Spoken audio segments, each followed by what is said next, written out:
The Legendary ហើយមុននឹងខ្ញុំឆ្លើយសំណួរខ្ញុំសូមបញ្ជាក់បន្តិចបាទខ្ញុំអ្នកជំនាន់ក្រោយទេក្រោយពីភ្នំពេញបែបជំនាន់ក្រោយ player ទៀត អូ បាទគាត់មុនខ្ញុំអញ្ចឹងខ្ញុំសម្រាប់ចិត្តចូលរួមនៅក្នុងកម្មវិធីនេះ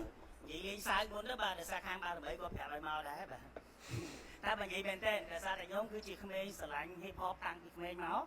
ហើយការឆ្លងកាត់ជំនាន់ hip hop របស់ខ្ញុំគឺវាពិបាកជាងឥឡូវឆ្ងាយខុសពីជំនាន់បងប្អូនឆ្ងាយតែជំនាន់បងប្អូនគឺមានលក្ខណៈស្រួលជាងជំនាន់ខ្ញុំឆ្ងាយដែរជំនាន់បងប្អូនអាចប្រើពាក្យពេចន៍សេរីប្រើចង់និយាយថា feeling ល្អហើយនិយាយទៅគឺប្រើបានគ្រប់ទាំងអស់បាទជំនាន់ខ្ញុំគឺពិបាកជំនាន់ខ្ញុំចង់ឲ្យបងប្អូនស្គាល់មហាជនស្គាល់ចង់មានឱកាសល្បីចង់មានឱកាសជោគជ័យលើវិស័យសិល្បៈតតឡើងតតួហើយបើនិយាយខ្លីទៅគឺតតែបានចូលទទួលបានឡើងប៉ុកកាលនោះអត់មានអ៊ីនធឺណិតអត់មានអីមហាជនស្គាល់ឲ្យបងប្អូនឲ្យបន្ទុកនិងឲ្យតម្លៃរហូតដល់ខ្លាយទៅជាអ្នកល្បីអញ្ចឹងខ្ញុំឃើញការលំបាករបស់ខ្ញុំក៏ដូចជាអ្នកជំនាន់ខ្ញុំខុសពីអ្នកជំនាន់នេះបងប្អូនឥឡូវទៀតខ្ញុំសប្បាយចិត្តហើយខ្ញុំត្រេកអរមែនទែនដែលមានវត្តមានចូលរួមដើម្បីចែករំលែកនៅបទពិសោធន៍ក៏ដូចជាទុកលំបាករបស់ខ្លួនឯងអាការពីក្មេងហ្នឹងជូនបងប្អូនឲ្យដឹងថាបងប្អូនសម័យនេះគឺល្អជាងជំនាន់មុនខ្លាំងហើយបងប្អូនដែលហ៊ានបន្ថយមកប្រឡងនៅក្នុងកម្មវិធី The Next Level Rap Star បងប្អូននឹងមានឱកាសបង្ហាញសម្លេងរបស់ខ្លួនឯងនៅលើឆាកអន្តរជាតិ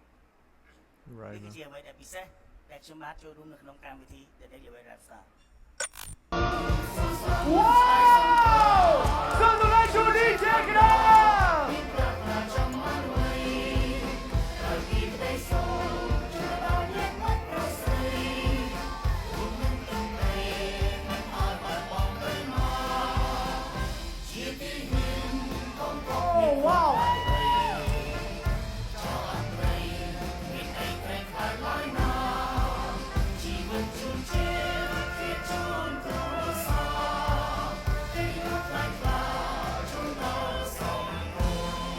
បទចម្រៀង The Opera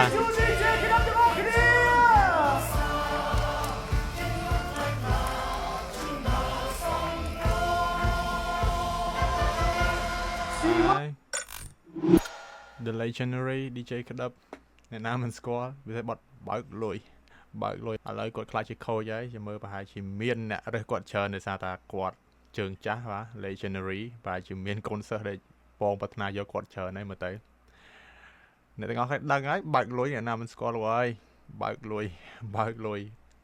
តែច្រៀងដល់ឥឡូវនៅរំដល់ឥឡូវបាត់ហ្នឹង